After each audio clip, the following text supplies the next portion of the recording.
Entre tantas voces, la tuya. Entre tantas voces, la mía. Entre tantas voces, la nuestra. Estamos aquí ya en el 5º episodio de Entre tantas voces, el podcast que mezcla cultura, historia y voces que merecen ser escuchadas. Y tenemos aquí con nosotros a Julio Muñoz Gijón, más conocido como Rancio Sevillano.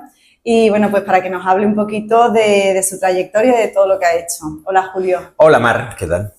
Muy contento, he esperado hasta el quinto, ¿eh? Fíjate, te da un hombre, rodaje. digo, esto tenía que ser. Y bueno, yo te quería preguntar, tú haces muchas cosas, haces teatro, libros, podcasts, radio, de todo. ¿Cómo describirías lo que tú haces para alguien que no te conozca y que sea de Despeñaperros para arriba? Bueno, yo creo que yo lo que intento es contar historias en el formato que sea. Un poco lo que me gusta desde siempre es encontrar pues historias que me cuentan y que me llaman la atención, y según el sitio en el que esté, o bien en la radio, o bien haciendo documentales, o bien haciendo vídeos para redes o lo que sea, pues contarlo de la mejor manera. A mí me gusta mucho un amigo que me decía: no me cuentes película porque después voy a verla y me gusta más cómo me la has contado tú que la película. Yo creo que eso, que contar historias es lo que a mí me define, lo que me gusta, encontrar la forma perfecta para contarlo, que tiene mucho que ver, por ejemplo, con el chiste, con el humor, porque el humor tiene como su propia lógica y su propia alquimia, y depende de cómo ordenes los elementos, pues te hace gracia, ¿no?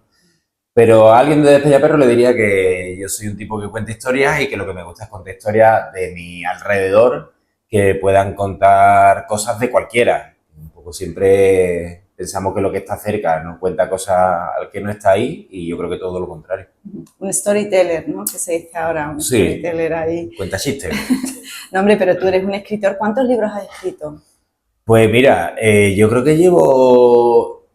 hace 2 semanas mandé el último, y contando todo lo que he publicado creo que son 14. 14. Novelas son 11, pero como después hice otras cosas de una agenda, no sé qué, no sé cuánto, pues eso, depende de dónde pongas que es libro y que no, entre 12 y 15. Qué barbaridad. Bueno, ya plantar un árbol, ¿no? No es como escribir un libro, tener un hijo, yo creo que bueno, el árbol no lo planta todavía. El árbol, mira, pues sabes que cuando nació mi primer hijo me regalaron unas amigas unas semillas y las plantamos, ahí vivíamos en Madrid, y las plantamos en la casa de campo. Entonces tengo las fotos, y es verdad que mira que voy a Madrid veces, pero nunca he ido a ver cómo está, porque ya llevo 10 años. Ya Silvio... Sí, puede que esté grande ya debe haber ahí... Se lo podía haber hecho en Sevilla, que hay pocos árboles. Hombre, pues estaría bien, la verdad. ¿Qué faceta disfrutas más? ¿Dónde te sientes más cómodo? Yo la verdad que el dulce problema que tengo es que disfruto un montón todo lo que hago. Y entonces, pues, cuando haces un documental, que es una cosa como más reposada, a la que necesitas más tiempo de conocer a los personajes y tal, lo disfruto un montón. Cuando haces un vídeo para redes también de no sé qué, de la irresponsabilidad esa de contar lo que ha pasado y tirar, también me mola. Y después que la radio tiene una cosa que es muy bonita, que es que tú parece que estás solo, pero en realidad pues influye mucho en la gente, porque hay como un formato de cercanía muy guay. Entonces yo la radio es una cosa que, mira que he hecho toda mi vida tele, pues la radio es una cosa que me ha seducido mucho, y de hecho ahora estoy de vacaciones y estoy deseando que llegue el arranque de temporada para volver. ¿Y cómo llegas tú al mundo del periodismo, de la radio, de la prensa? Pues mi primer contacto con los medios fue que había una chica de mi clase que su padre trabajaba en Radio Nacional, cuando estábamos en EGB, y entonces estando en segundo o tercero de EGB se organizó una visita a Radio Nacional, se sorteó y me tocó, y entonces fui para allá. Mi primera aparición en medio me encantaría, porque nos preguntaron que cómo acabaríamos con el hambre en el mundo. Y entonces yo me han pisado la pregunta. Pues mira, te respondo ya. Con 7 años ya lo tenía claro. Me equivoqué y dije que los pobres tenían que compartir más con los ricos, ¿no? Que es una cosa que todo el mundo se rió muchísimo, y que 40, 30 años después nos estamos encontrando en la historia que hay gente que le pide a los pobres que compartan para que los ricos ganen más dinero, ¿no? Entonces, mira, los trabajos están despistados, ¿no? Ese fue mi primer contacto con los medios, y después yo siempre tuve como el deseo de ser periodista. Me gustó mucho. Puse de primera opción cuando acabé el Instituto de Periodismo, me metí en claustro un verano entero para asegurarme de que me daba la nota, no pasé calor yo en claustro ahí. Y nada, ya aprobé bien la selectividad, me dio la de eso y ya entré ahí, la verdad que muy bien. ¿Y con todo lo que haces, te faltan horas al día? A mí me faltan horas al día, claro, como seguro que a ti y tal, y yo creo que eso es un grandísimo síntoma. ¿Sabes? Que a mí me gusta mucho ser apasionado e intento que la gente de mi entorno sea apasionada. Entonces he llegado a un punto en el que más o menos puedo decidir las cosas en las que me meto, las cosas que hago, porque tengo mucho. Entonces me faltan horas porque me gustaría hacer muchísimas más. Yo creo que era Steve Jobs. No, Steve Jobs seguro, o Abraham Lincoln, o este... Bill Gates, no, pero creo que era Bill Gates, que decía que lo único que pedía era tener siguiendo algo así, ¿no? No la pongo en pie, pero seguir teniendo ganas y tiempo. Y yo eso es lo que pido, porque cuando tú ya te sobran horas del día, yo creo que mal síntoma. Sí. A mí me gusta que me falte. Te gusta apurar ahí. Y eres muy generoso también, o sea, no solo apoyando proyectos como este que acaba de empezar, pero yo siempre te veo metido en 1000 movidas y creo que eso es algo también bueno, que dice mucho de ti, ¿no? Hay cosas, a veces te quedas con las ganas de hacer más cosas todavía o... Bueno, a veces no, siempre. O sea, porque es verdad que esto tiene lo de las redes tiene un efecto llamada absoluto. O sea, yo, por ejemplo, te puedo imaginar la de camiseta que me quieren mandar y digo, Dios, es que por favor no me la mande porque entiendo que quiere que me la ponga para hacer un vídeo y que guay, pero es que como me ponga una camiseta y diga, esta camiseta de nada que me pueden llegar al día siguiente 30 camisetas, entonces sí, no tengo ropero. Y con los solidarios pasa un poco lo mismo, ¿no? Que intento seleccionar cosas que me parezca que son como muy necesarias o de gente cercana a la que quiero y eso, pero es verdad que nada más que sale, pues te llegan un montón de historias más y te da un montón de pena, porque una camiseta, pues bueno, pero si ve que hay un chiquillo que le falta no sé qué, otro que no sé cuánto, otro que... Pasa que también tienes que pensar que si haces todo eso, al final siendo un poco empático en el lado del otro, pues vas a perder el interés y siendo un poco racional, si la gente pierde el interés, vas a dejar de ser eficaz cuando tengas una causa por la que apuestes. Pero sobre todo cosas como eso, pues como comercio local, como artesanía de aquí, costumbres de aquí. Y yo creo que ser generoso tiene un punto egoísta también, porque a mí cuando yo lo hago honestamente porque me encanta cómo me siento después. Yo qué sé, el otro día pues pedimos, ahora estamos en el Vegan Rock, que es un sitiazo, pues en la misma calle está el M4, que es un restaurante palestino. Sí. Y joder, es que se come que flipa y con toda la que está cayendo digo, no, o sea, está bien ponernos sandía y yo me lo he puesto, pero que igual también tiene sentido coger y si en tu entorno ves a gente de la comunidad palestina, pues apoyarlo en vez de pidiendo en el Telepizza, pues, o donde sea, pues, pidiendo con ellos. Y entonces me acuerdo que le hice un vídeo, que los mencioné, y joder, ve que de repente le suben 1000 seguidores, que los chavales estaban como encantados, que no sé qué, que no sé cuánto, es más satisfacción que... Es mucho poder, o sea, yo las veces que he compartido a lo mejor eso, encuentras casa a un perrito o apoyas cosas también de comercio local, de cosas de barrio y bueno, ¿y cómo sopesas entonces tú un poco lo que sí y lo que no? Pues mira, un poco porque conozca a la persona, porque sea alguien de mi entorno y tal, y entonces pues bueno, pues, priorizas ahí y después por cosas que me parezca que tienen más urgencia que otras o que... Sobre todo también hay una cosa que es que yo piense que puedo ayudar, ¿sabes? Hay muchas veces que me dicen, Kio, mira, los profesores de universidad tenemos un problema porque no estamos regularizados por el convenio, no sé qué, cuando digo, Kio, si dependiera de que yo lo pusiera, que se te solucionara, ahora mismo lo tengo puesto. Digo, pero es que lo voy a poner y a mí no me sigue nadie el rector, ni el ministro de universidades, ni el... Entonces, intento que sean cosas donde yo creo que va a funcionar. ¿Y qué te gusta más, entrevistar o que te entrevisten? Pues mira, a mí me gusta más entrevistar porque pregunto las dudas que tengo, pero me gusta mucho ser entrevistado porque después no tengo que cortar las respuestas ni nada. ¿Sabes? Yo acabo y me voy. Tú te quedas aquí montando, subtitulando y no sé qué. Yo desde que me da una entrevista digo, yo vaya lo de minutos que se va a dar este chaval.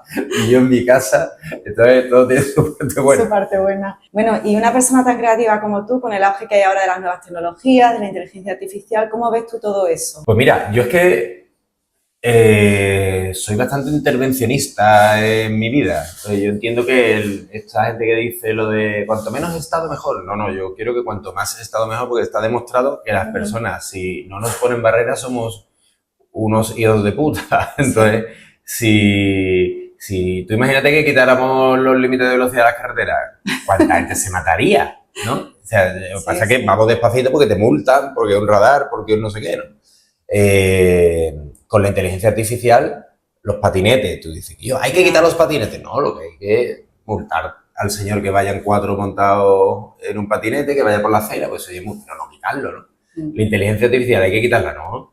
Pero hay que regularla, ¿no? Cuando un contenido sea de inteligencia artificial, que además ya son prácticamente reales, eso tiene que estar marcado para que la gente no piense eso, o incluso regular. Porque el otro día Trump puso a Obama detenido en un vídeo, ¿viste? Lo vi, qué vergüenza. Y eso, seguramente la mayoría de la gente que no está viendo sabe que es inteligencia artificial, pero es que yo estoy seguro que dentro de la comunidad de apoyo a Trump hay mucha gente que no sabe que es inteligencia artificial y se piensa en su roulotte de Texas que han detenido a Obama porque era muy malo y bueno, incluso el poder visual de eso, ¿no? De verlo y decir tú, esto se me ha quedado ya un poco en el cerebro, ¿no? Sí. Entonces, yo creo que es muy útil, yo la utilizo para muchas cosas, pero creo que hay que encontrar un pacto común de todos para que nos ayude y que no nos perjudique.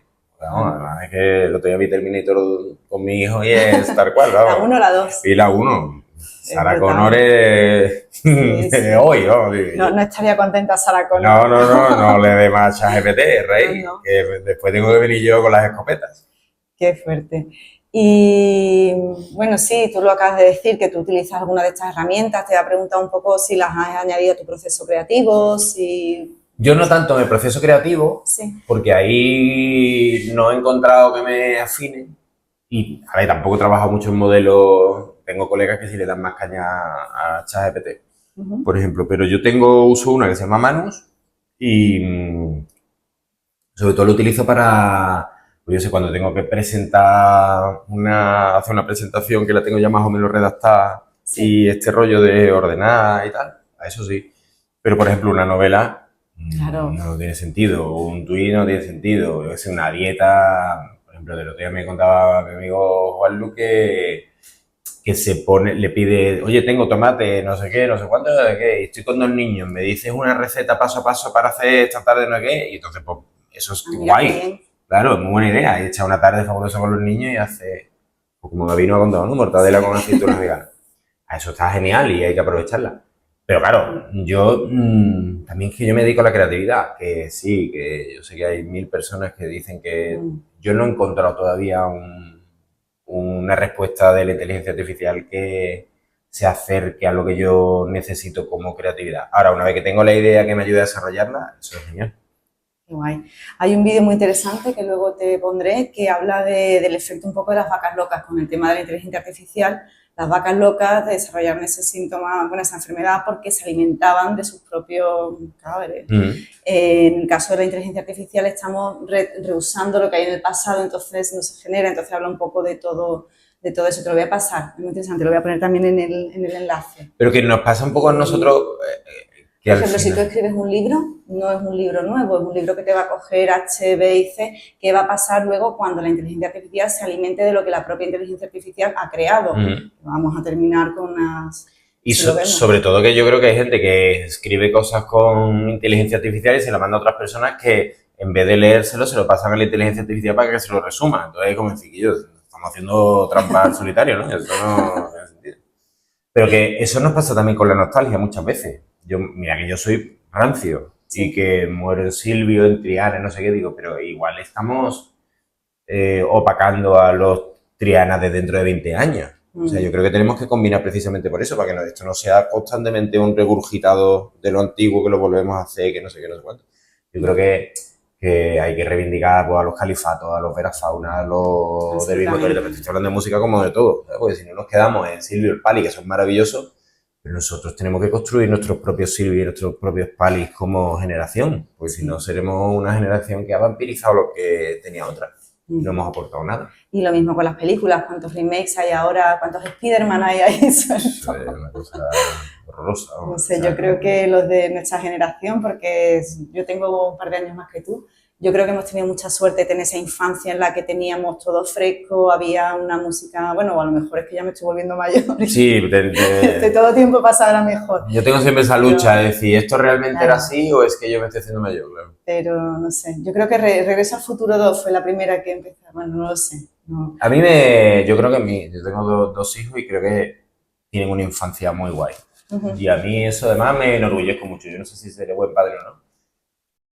Y cómo los estaré educando. Pero yo creo que lo único que puedo intentar, por mi parte, es que sean felices. Después, joder, evidentemente hay momentos en los que los tengo que reñir. Yo lo paso fatal, ¿eh? Yo eso sí que lo tengo que trabajar. Yo riño a mi hijo Silvio porque Alejo tiene 3 años, todavía no tanto. En el siguiente estoy destrozado en el trabajo, sintiéndome fatal, pero entiendo que es mi función como padre. Pero yo los veo que tienen una infancia súper guay, mucho más guay creo que la nuestra. Pues nosotros recordamos todo eso por nuestra inocencia y tal, que ellos la tienen. Pero encima es que tienen una cantidad de posibilidades de acceso a cosas, a series, a historias, a relatos que bueno, que nosotros no teníamos. Claro, no, nosotros teníamos el TVO, Mortadelo y Filemón. Es que, ¿sabes qué pasa? Que yo creo que la frase esta de la imaginación es el arte de combinar los recuerdos, ¿no? Tú, si solo has visto un elefante y una gallina, tú te pones a imaginar y te sale un elefante con pico, una gallina con trompa, un elefante Esos con... son los gallifantes. Claro, pero ahí llega un momento en el que ya se te agotan las posibilidades. Pero claro, si has visto elefante, guepardo, leones, lobo, yo qué sé, kombucha, tomate, y de repente tienes un universo referencial mucho más gordo como tienen esta gente, claro, las posibilidades son inmensas. Claro, nosotros teníamos el Capitán Planeta, los Fruity, Campeones y Bola de Dragón. Y esta gente están viendo Stranger Things, no sé qué, no sé cuánto, y te dicen, es que a nivel de relato es brutal lo que tienes en la cabeza. Qué interesante. Habrá que ver cómo eso, que los viajes se sacan. Y bueno, y tú eres sevillano, pero has vivido fuera mucho tiempo también, ¿no? ¿Cómo te ha marcado eso a la hora de ver Sevilla, de contar Sevilla? Pues yo nací en Sevilla, me fui un tiempo a Londres, que hemos estado hablando antes, no tanto como tú, estuve como 2 meses o por ahí, 2 meses y pico, y después me vine para acá y me fui a Madrid. Medias tuve una relación con una chica de Barcelona, estuve yendo mucho, no llegué ¿La de los caracoles? La de los caracoles, sí, me gustan los caracoles. No sabía dónde tirar el pellejo del morcón. Porque así, en la pañoleta, ¿qué hago con esto? Tiro al suelo, no pasa nada. He tenido una granada de mano. Todo. Eso sí, he visto una persona más libre en mi vida. Y entonces, o sea, igual que creo que no es nada contradictorio defender que vivimos en la mejor ciudad del mundo, con pedirle a la gente joven que se vaya fuera una temporada, precisamente para que se dé cuenta de la suerte que tiene de vivir aquí con todo lo que hay. Yo, encima, creo que en España vivimos en un buen momento ahora. Yo antes me iba a otros países y me daba envidia, como estaba todo organizado y lo que veía. Y ahora cuando viajo, y vamos, último mes está en Suecia, en Londres, quiero decir que no he estado en sitios mal. Ostras, es que aquí... Aquí se vive muy bien. Y hay como mucha... Hay mucho que mejorar, es verdad, pero siempre tenemos muchísima suerte. Pero, joder, es que ves como la cantidad de espacios que hay adaptados que en otros sitios no es tan frecuente, aunque aquí nos diga, pero ¿cómo puede haber todavía una escalera en el centro que no haya una rampa? Y tú dices, totalmente de acuerdo. Pero es que fuera lo raro encontrar una rampa. Y todo con mucha perspectiva de género y no sé, yo me siento muy orgulloso ahora mismo cuando viajo de ser español y por supuesto de ser sevillano. Pero creo que hay que viajar, que hay que vivir fuera para valorar lo que uno tiene, porque si no, al final volvemos lo mismo, al regurgitado. ¿Tú te fuiste un poco por tema de trabajo o para estudiar o por qué fuiste tú fuera? Yo me fui por curiosidad, que creo que es un poco la gran cualidad que hay que tener. A mí si me dijera que quítate todo y quédate solo con una cosa, yo me quedaría con la curiosidad, porque la curiosidad es como súper motor para todo. Entonces yo me fui porque me apetecía... Probar. Claro, no me había podido ir de Erasmus y entonces verano de segundo o tercero de la facultad, me fui con mi amigo Juan Santana, nos fuimos a Londres con 30.000 pesetas y dijimos, sí, encontramos trabajo antes de que se agote. 30.000 pesetas? 30.000 pesetas. 180 euros. 180 euros. Ahí. Y entonces me fui a vivir Londres con 19 años. ¿Qué pasa? Además, sería la época punky, ¿no? También. Claro. Bueno, en Londres, si quieres, cualquier época punky, claro. Siempre te encuentras. Y precisamente este verano que iba con mis padres a Londres y con mi mujer y los niños, decíamos, oye, que con 19 años venirte aquí solo, acaba trabajando en un pub del Soho, que fui al bar donde siempre paso, ¿no? ¿Cuál es, por curiosidad? Se llama The Coach and Horses, es como está en la calle Greek Street. Sí, sí. Y está al lado del teatro, entonces es un bar muy guay porque todo el que va a ver musicales, que ahora tenían allí, ¿cuál tenían? ¿Billy Elliot? No me acuerdo cuál tenían al lado, entonces es el típico bar al que va todo el mundo antes o después del teatro. Apetadísimo, muy guay. Y yo me fui por curiosidad, por vivir esa experiencia y Juan no encontró trabajo y se volvió antes y yo me pegué allí un montón de tiempo viviendo en un hostel compartiendo habitación con 5. O sea, había un marroquí que nos hicimos colega, pero no ha olido unos pies que huelan como lo de ese señor. Un malagueño pijo que estaba allí porque su gurú era... hacía, no me acuerdo qué era, si tai chi o no sé qué, y su gurú era de allí. Estaba allí. Y era muy representativo, porque estábamos todos trabajando, yo en un bar, no sé qué, pero él trabajaba en un campo de golf, ¿sabes? Y fue una experiencia brutal, porque claro, imagínate, viviendo un modelo checo que no tenía papeles, el pobre, y estaba ahí siempre huyendo de la policía, pero decía, es guapísimo, y te están haciendo fotos para revistas, como tiene que estar. Yo que sé, eso sí que era para escribirlo, vamos, porque allí me pasaron un montón de cosas.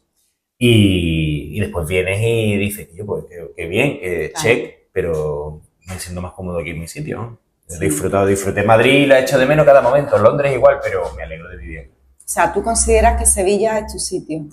Yo siempre digo lo mismo, que si tú tienes mucha pasta, hay ciudades en las que es mejor vivir que Sevilla. Si tú eres un súper forrado, yo creo que Londres y Nueva York son dos espectáculos increíbles. Es decir, puedes hacer lo que te dé la gana, pasártelo muy bien. Ahora, si eres clase media, en Londres y Nueva York te vas a comer un pedazo de mierda. Y aquí no, porque aquí hay como un tejido social que te arropa, porque aquí una cerveza, aunque nos parezca un disparate, todavía la encuentras a 1,20 €, porque un café vale, yo qué sé, en Estocolmo el litro de zumo de naranja en supermercado son 8 € al cambio. Te quiero decir, claro, es que es muy difícil allí. Sí, los sueldos valen más, pero ¿para qué me vale que el sueldo sea espectacular si el zumo son 8 € y aquí es 1,17 €? Entonces eso, pues, ya te digo, disfrutar de esto y en lo que se pueda salir porque hay ciudades que son muy buenas para esto, pero para vivir yo me quedaría aquí. Yo también. A mí además me gusta mucho, quiero decir, imagino que en Dubái, que tienen pistas de esquí y todo esto, te lo pasas genial, no en medio del desierto, pero a mí me gusta salir a la Alameda y ver siempre a la misma gente o no sé, el día a día me gusta. Mira, la última vez, que ahora cuando estaba en Londres he quedado con Nono, con un amigo, y dice, Guillo, pues vamos a quedar para cenar, venga, tal. Fuimos, Cristi y yo, a cenar a su barrio, de donde estábamos nosotros, que estábamos en Fulham. Sí. Fuimos a su barrio y fue 1 hora y 10 de Uber. 1 hora y 10 viendo ciudad. No, sí. 1 hora y 10 sales de Londres porque viene un pueblo, no. Un barrio, otro barrio, otro barrio. Eso es como entre núcleos, pero elevado a... Eso es Cádiz. Eso es que yo vente a mi casa, Cádiz. Sí. Es que son 8 millones de habitantes, creo que tiene Londres. Más, pero bueno. O 10. Sí, sí. Vamos, hacía la cuenta de una Sevilla, 2 Barcelona, 2 Madrid, 2 Londres, ¿no? Era así, ¿no? Sí. O 10. Entonces, claro, eso a nivel quedar con la gente, es que es como irte a Cádiz, a ver un amigo a Cádiz. Totalmente. Y es cenar con un colega que aquí pues lo puedes hacer en un periquete. Claro, la comodidad. ¿Y tú crees entonces que Sevilla, no sé, tú crees que es un terreno fértil para el tema del humor, de la sátira, de esto que tú muchas veces haces? Sí, joder, claro. Yo voy con las orejas abiertas y mi mamá me dice, ¿que eres ladrón de oído? Me encanta la expresión. Lo escuchando siempre porque es que aquí la gente... ¿Te pones a escuchar a la gente por la calle? Y apunto. ¿Sí? Sí, apunto. Te escuché. Si dicen que dicen Sí. Eso me pareció todo. Eso es de una camiseta, ¿no? Ya ¿Cómo está ahí ponerlo? todo. Si dicen que dicen, y digo, joder. Y incluso la gente enfadada, a mí me encanta cómo se enfada aquí la gente. Entonces te voy a decir una cosa, esa como Sí, sí. aproximación a lo que viene, ¿no? O cuando cuenta que y la tía, pues no sé, y nada más que cuenta tu parte, ¿no? Y entonces yo le dije no aquello, y ella me decía, pues no sé. Me encanta escuchar a la gente. Claro, aquí es lo que hablamos, hay tiempo, hay calle, hay bares, hay movidas, entonces hay mucha interrelación. Entonces cuando hay interrelación, hay diálogo, hay compartido, hay que una cosa, yo te digo, si dicen que dicen, tú lo coges, se lo cuenta a Adrián, Adrián lo enriquece y se lo cuenta, entonces al final el humor es una olla a presión. En otros sitios en los que la gente está más aislada, Claro. te va a Islandia y todo el mundo toca 6 instrumentos, pero es que estás 8 meses al año de noche. ¿Qué haces en tu casa? Cuando ya le da la vuelta a Netflix, HBO y no sé qué, pues te voy a tocar saxofón, que ya he aprendido el tambor, la guitarra y la trompeta. Sí, no, aquí que yo creo que poquito tiempo. Pero, y volviendo a Sevilla, ¿qué cosas tú crees que deberían de ser intocables, que deberíamos dejarla como está, y qué cosas habría que a lo mejor revisitar? Yo creo que intocable nada, que todo es tocable en Sevilla. Y con tocable me refiero a disfrutable. Yo tengo ahí siempre esta lucha con el patrimonio, que el patrimonio tiene que ser para aprovecharlo, para usarlo, para manosearlo. Lo que igual tiene que ser intocable es que tengamos relato, que tengamos identidad, que nos podemos convertir por agradar al de fuera en una ciudad sin relato, y entonces el de fuera, al encontrar el mismo relato que en su ciudad, va a dejar de venir. Entonces, antes lo que decíamos, no hay nada más egoísta que ayudar, ¿no? Que parece contradictorio. Pues esto es, creo que no hay nada que atraiga más al turismo que no plegarse al turismo. Es que eso tiene que estar ahí, porque si tú coges y un sitio como el Vegan Rock, o la calle Alfarería, o cualquier abacería, la convierte en un Five Guys, en un Domino, en un no sé qué, en un no sé cuánto, el notaque de Londres dirá, yo, ¿para qué voy a venir aquí? Si está igual. Así que el patrimonio no es tan guay, ¿eh? La Girarda, la Torre Eiffel, de que eso es un reclamo, pero que después tú vas, lo ves y te vuelves. La gente, yo creo que... Tú disfrutas una comida viendo... La casa, ¿no? Claro. Que sea distinto. Pues eso es lo que yo creo que tiene que ser intocable, nuestra identidad. Y que no se pierda, que se proteja. Y cambiar. Yo creo que aquí deberíamos ser un poco más valientes como ciudad. Yo creo que tenemos... ¿En qué sentido? Pues que se apostara por hacer las cosas diferentes. Cuando aquí hemos apostado por hacer las cosas diferentes, sale bien. Está la Expo 92, que fue una idea de olla y todavía no la acordamos. Y creo que muchas veces somos muy movilistas. Por no equivocarnos, no hacemos las cosas, ¿no? Y las cosas hay que regularlas, no quitarlas. Yo creo que vivimos en un momento en el que cuando algo da un problema, se quita. Si esto no del árbol no es, se corta. Si patinete no es, lo quitamos. Muy bien. O sea, es que entonces cerramos la ciudad y la metemos en una urna y perfecto. Pues vamos a disfrutarla, ¿no? No sé, con la política creo que las personas... El otro día he escuchado que los políticos, ahora decir que los políticos molan es un suicidio, ¿no? Pues yo creo que los políticos molan. Todos los políticos no. No, hombre, todos no, claro, igual que todos ni todos los jamones molan. Algunos. Pero cuando un político es útil, mola mucho. Claro. Como tú dices, Guillo, es que han puesto el autobús a mi barrio, es que me han arreglado Que un político debería de ser un buen gestor y debería ser un buen director, debería no estas peleas que hay. Que muchas veces tenemos la sensación de que van en contra de la ciudad de aquí. Sí. Es que tiene que ser un político útil. Si es que el político tiene que ser ilusionante, es decir, que yo voy a votar a este tío, que si voto a este tío va a pasar esto. Pero eso muchas veces no lo sentimos. Sí. Entonces, bueno, pues yo creo que hay que ser un poquito valiente como ciudad, y en esto me refiero sobre todo a las instituciones, a que hagan cosas que joder, que esto es cuarta, quinta ciudad de España. Muchas veces creo que estamos como demasiado pueblerinos. Sobre todo la cultura y la gente, digamos, un poco más joven, la gente que llega, ¿no? O sea, porque hay gente que ya está establecida y la gente que llega, pues apoyarlos y darles un poco ese chute que necesitan de recursos, de energía. Al final son los que más valentía tienen, porque tienen menos que perder, entonces te arriesgan más. Yo con 20 años he apurado mucho más que ahora. ¿Sí? Claro, y a esa gente tú les tienes que premiar porque son los que generan tracción. Vale, genial. ¿De dónde sale el personaje de Rancio? Pues mira, de Rancio sale que estaba en Madrid y yo me daba cuenta de que echaba de menos cosas que aquí pues no le prestaba tanta atención y entonces mis amigos me decían, pero qué rancio eres, qué rancio eres, entonces me hacía gracia pues, eso, pues de repente estar en Madrid, estar escuchando José Manuel Soto, que aquí no lo escuchaba.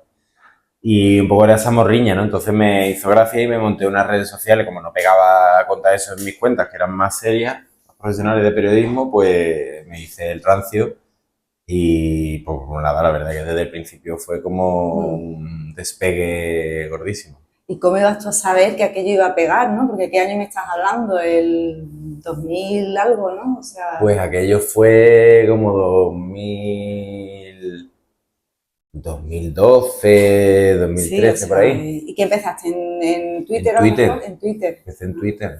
Yo el primer tweet fue Motoritos o muerte, me parece que fue. Ya empecé con la retaíla del serrín en los bares y no sé cuánto. Y también es que era muy raro porque en ese momento Twitter no era para nada lo que después ha sido, entonces era súper tecnológico. Sí. Era una cosa, yo recuerdo los amigos que tenían Twitter al principio que vinculaban a Facebook, que era lo que se usaba, claro, salían @hashtag Noguera y es que parece que el gato ha pisado el teclado, no entiendo lo que pone. No, es que esto es de Twitter, no era una cosa como muy techy. Y entonces, claro, de repente en esa conversación tan tirada a lo tecnológico que alguien saliera hablando de el serrín de los bares era como... Rompía. Y funcionó mucho, la verdad. Lo pasé muy bien y a partir de ahí empezó todo. Ahí empezó todo, ahí empezó el monstruo, ¿no? ¿Cuánto de rancio hay en tu vida? O sea, ¿cuánto de rancio eres tú y cuánto de personaje? Yo antes sí tenía un poco esa pregunta de...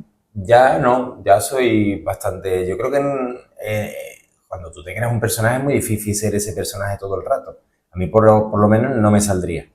Entonces yo soy muy... Imagínate si ahora sales de aquí y te vas al Starbucks. Vamos, que yo voy al Starbucks de vez en cuando, sí. Que no pasa nada, ¿sabes? Que es que muchas veces, sobre todo al principio, era que a lo mejor me tomaba una cerveza, me acuerdo una vez que tenía un reloj de correr y hice una foto de una cerveza, estaba triando tomando una cerveza y empezó la gente a decirme, ese reloj no es rancio, ese reloj es digital. Y digo, oye, o sea, es que soy rancio, pero no soy del Ministerio del Tiempo y vengo de 1940, ¿no? De esto de agua y tal. Es que precisamente yo creo que esa es la maravillosa contradicción que tiene esta ciudad y en la que yo me agarro. Que es que nosotros tenemos que estar mirando el futuro, pero lo que no podemos olvidarnos de lo que tenemos. Sobre todo teniendo un pasado tan brillante y tan rico. Yo no digo que nosotros no podamos ir a inteligencia artificial o a las propias redes sociales. Lo que digo es que, coño, si tenemos todo ese background nuestro, vamos a aprovecharlo. Entonces, por ejemplo, mira, una cosa que me he contado, yo cada vez que acabo una novela, me como una pizza del Domino doblada, vamos, así, vamos. Sí. Sí, porque como ¿Solo cuando acabas la novela? No, muchas veces porque a mi hijo le encanta. Y bueno, y claro, nosotros siempre todos los viernes en casa vemos una peli y es un momento de pedir. Lo mismo pedimos a Palestino, que lo mismo pedimos a El Lupi, que el día que le toca a mi hijo... El Lupi es sevillano. No tiene una pizza, tenga un número del El Lupi, no es sevillano, vamos. Sí. Una foto en el Parque de las Palomas, un número de pizza del Lupi. Y te quiero decir, muchas veces cuando le toca a mi hijo, pues pide, no, hoy Burger King porque es el Digimario de no sé qué, de no sé cuánto. Pues pringa y te toma un Burger King, ¿no? Que no pasa nada, o un McDonald's.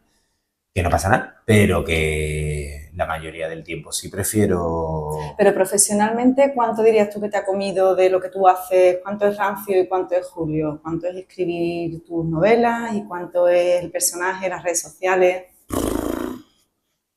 Yo te diría que probablemente ahora esté 60-40, te diría. Vale. 60% es todo lo que yo hago de trabajo y tal, y 40% de todo lo que hago. Al final son la presencia en redes, las novelas, presentar libros, ferias del libro. Claro, es verdad, se me había olvidado totalmente que tú estás siempre firmando libros. Yo siempre que te veo estás firmando libros. Sí, yo creo que vale, cuando me muera va a costar más dinero un libro mío sin firmar que uno firmado, va a haber menos. Y cuando viene la gente todavía con los primeros, digo, pero todavía queda alguien que no tenga bien. Que no tenga, que gracias, algún día me tenías que haber traído los míos. Mira, pero no, coño, guárdalo sin firmar, que tiene más dinero. ¿Verdad?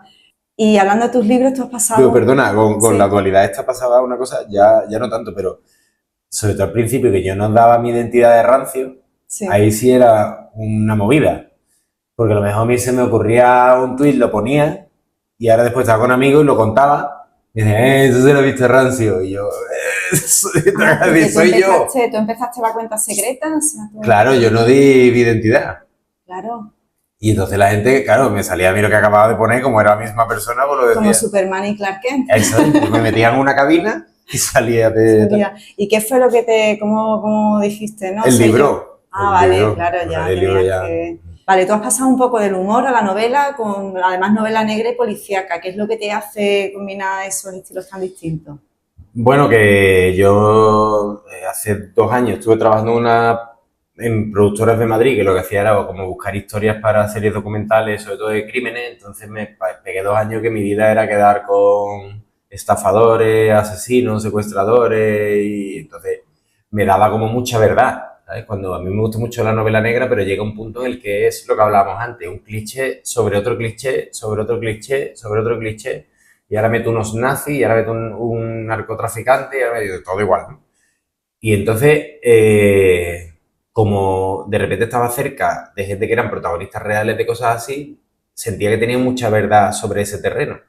Entonces dije, bueno, pues voy a escribir la novela, una novela sobre una novela negra, pero con la materia prima, tengo la suerte, o la desgracia, pero para mí la suerte, porque ya te digo, soy muy curioso de poder hablar con gente que ha pasado por cosas así en su vida. Entonces, pues, yo qué sé, yo recuerdo uno que siempre que quedaba cuando su historia tenía que ser andando. Decía, yo llevamos ya 3 horas andando, sentando, tomar un café. Decía, no, porque yo te cuento las cosas andando, porque si estamos en un café, en la mesa al lado puede ser un juez, un policía, el hijo de un policía, no sé qué. Si va mandando yo voy tranquilo porque el que sea va a pillar una frase y va a decir, asesiné a... Estar hablando de una serie, ¿no? O sea, la gente te confesaba sus crímenes. Claro, cuando tú haces la fase de documentación de una historia, al final quedas con los protagonistas y tienes que conocer su verdad. Claro.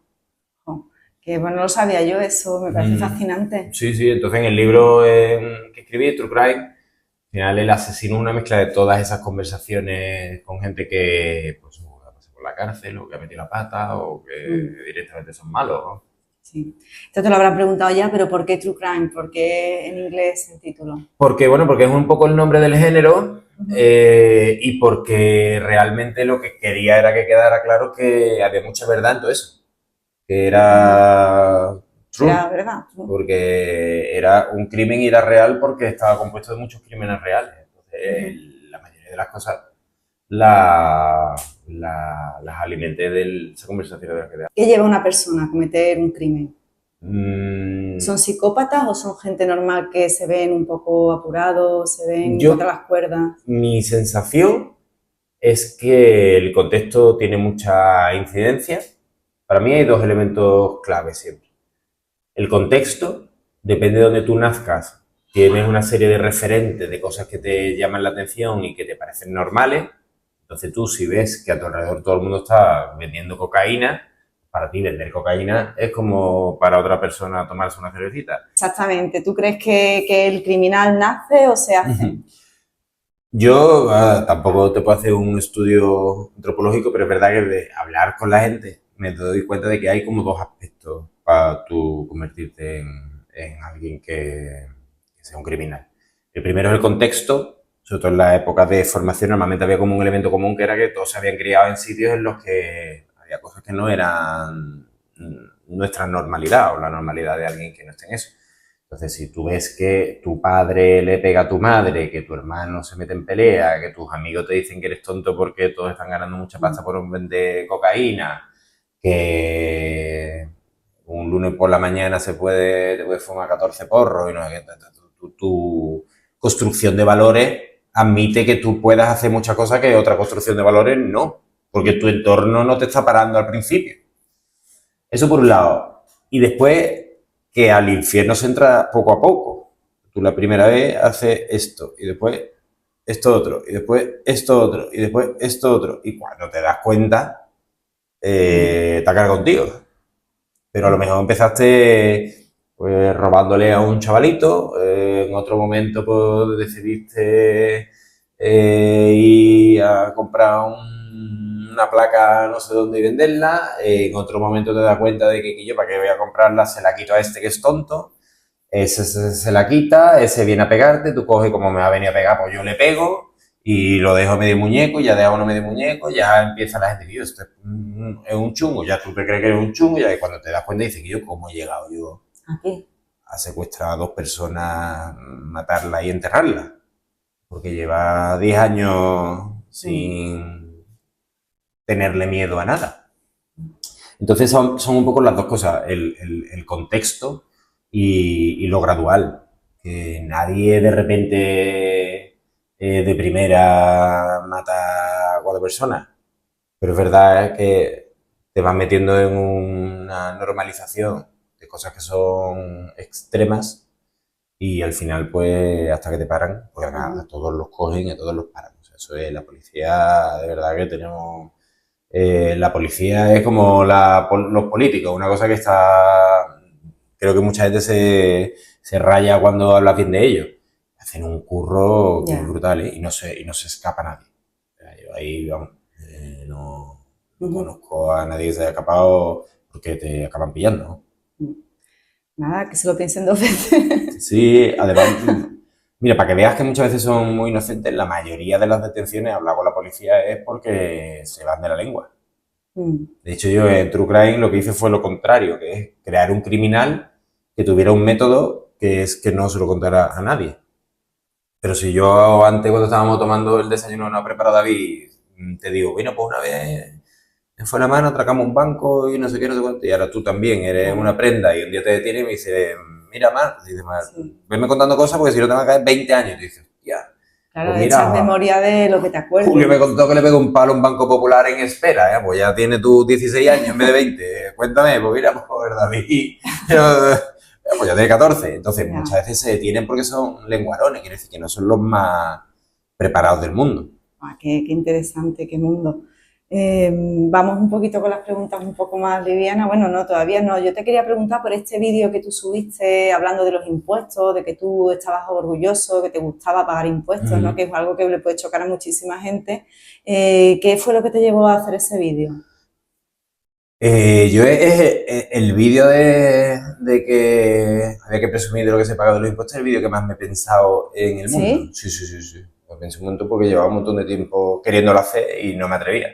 Y estaba trabajando en Valencia en un rodaje de un documental y se lo comenté a los amigos, a los compañeros, y me dijeron, yo, me metí en ese jardín para que... Digo, mira, la verdad que... Frase que yo escucho todos los días.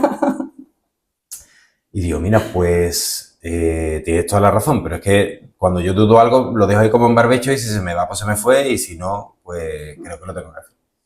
Y en ese caso, para mí era...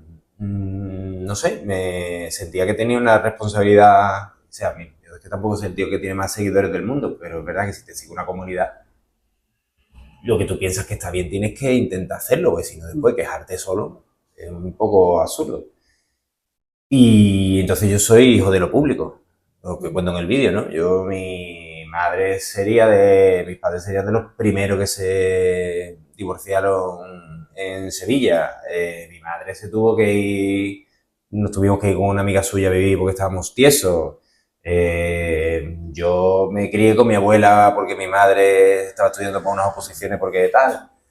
Yo he vivido toda mi vida de beca, echando beca, con lo público, con la universidad pública, los libros los escribo en las bibliotecas públicas.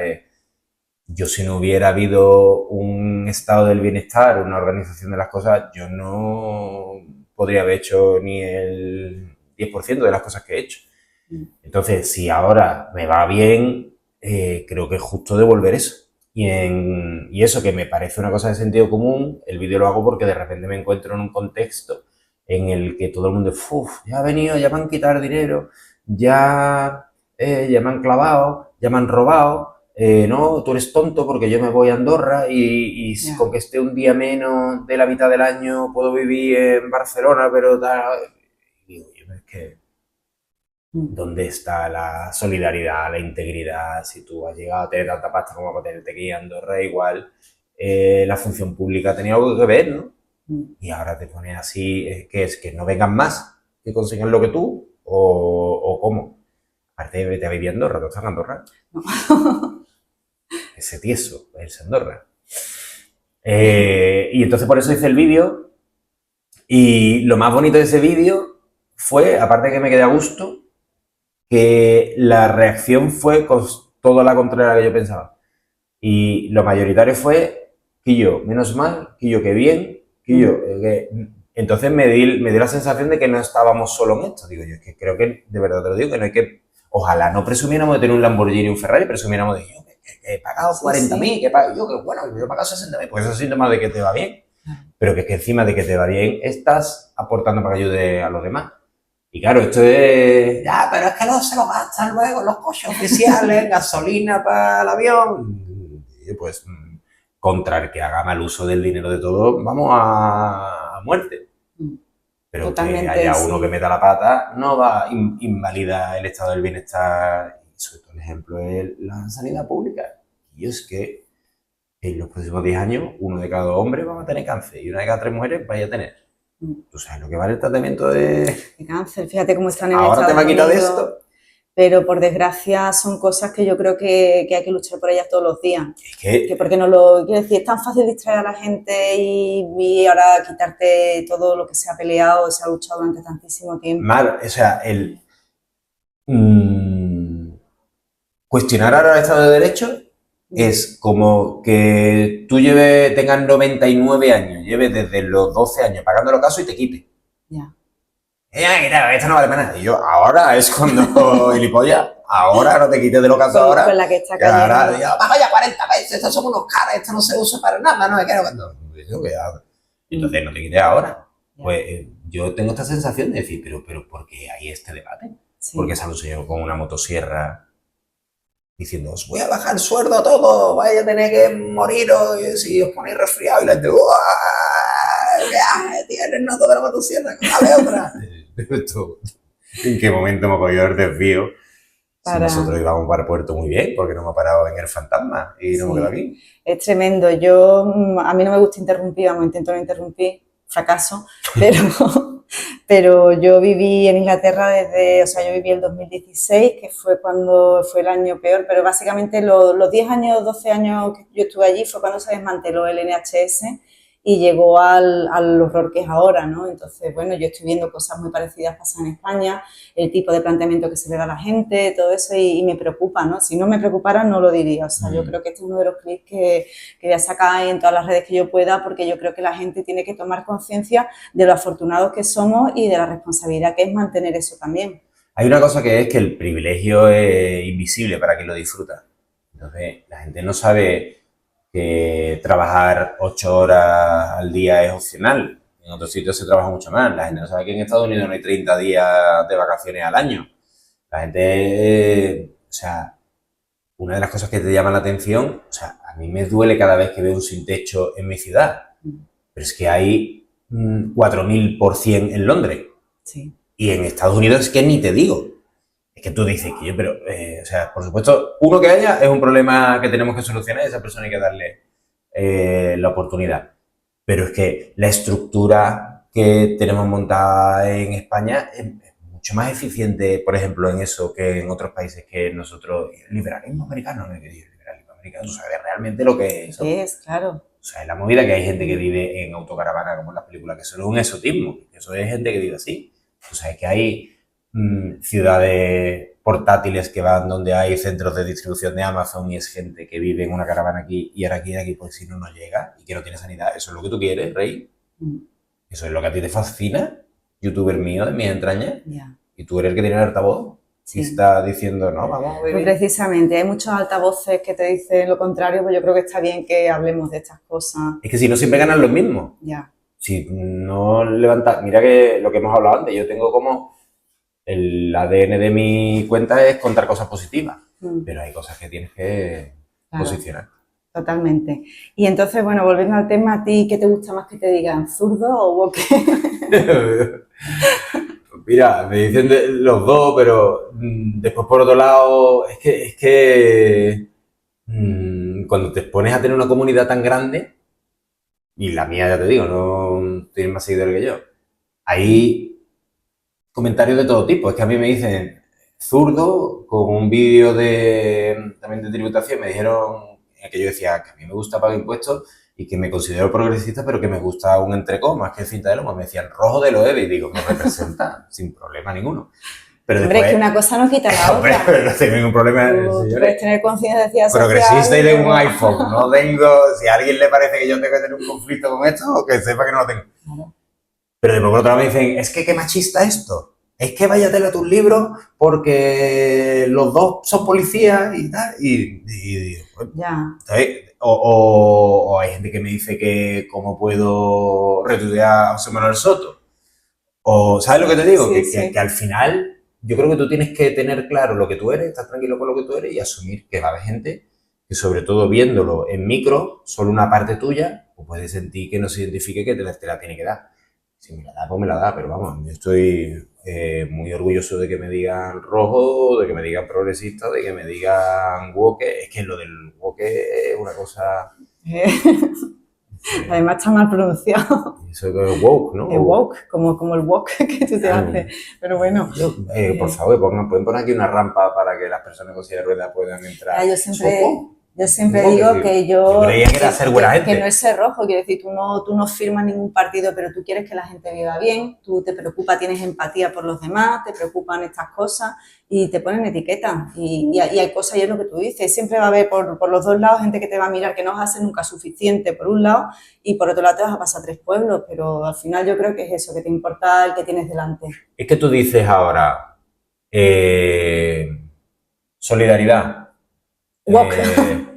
Me considero feminista, me considero demócrata, me considero defensor de lo público y te dices, izquierda. Claro, y tú dices, no, o sea, los derechos humanos, esto es ser persona, ¿no? Claro. Yo quiero que si tengo una hija tenga las mismas posibilidades, que eso sea de izquierda o sea de derecha. Que haya democracia implica que hasta el de Vox pueda decir la barbaridad que quiera. Es que si no hubiera democracia, el de Vox no estaba tampoco. Claro. Que son cosas del propio modelo. Pero como se ha virado todo hacia un lado, ahora parece que defender el modelo ese de izquierda, ser woke o lo que sea. Lo que sea. Pues yo orgullosamente woke. Sí, no tengo ningún problema en que me digan eso, vamos, claro, imagínate. Y ya la última pregunta así de política, ¿por qué crees que cada vez hay sobre todo gente joven que se considera más de derecha, que se considera un poquito más incluso anclada en el pasado, en tiempos que no... No lo sé, la verdad que eso me parece fascinante porque en mi época siempre cuando era joven era más progresista y después como la frase esa, ¿no? El que con 18 años no es comunista, no tiene corazón y el que con 50 no es capitalista no tiene cabeza, ¿no? Pues eso era donde yo me he criado. Pero bueno, no sé por qué de repente se ha puesto de moda ser de derecha entre la gente joven cuando o sea, es todo lo contrario. Y yo ya con el tema de las criptomonedas y eso, claro, a mí esos vídeos no me salen, ¿ves? A mí me sale el de ser una buena esposa y estas cosas. Muy bien, claro. Pero bueno, no criptomoneda es otro tema, claro. Ya. Pero bueno, no, los estados. Ya. Y después cuando hubo el pufo este de ¿cuál era? Coinbase, ¿era la que pegó la que el petardo? petó, ¿no? Ahí estoy, ¿ahora qué? Digo, pues, inventa la economía, que es lo que existe y que tú querías romper, ¿no? Ahora viene uno que es más listo que tú y tú no tienes a nadie a quien reclamar. Pues ahora, mamá, tú querías libertad, pues hay libertad para robarte. Claro. Bueno, pues muchísimas gracias, Rancio, y espero entrevistarte de nuevo dentro de muchos años. Sí, yo a ti, ¿no? esto sí que es un ping-pong. Totalmente. Muchas gracias, ¿eh? Venga, hasta luego.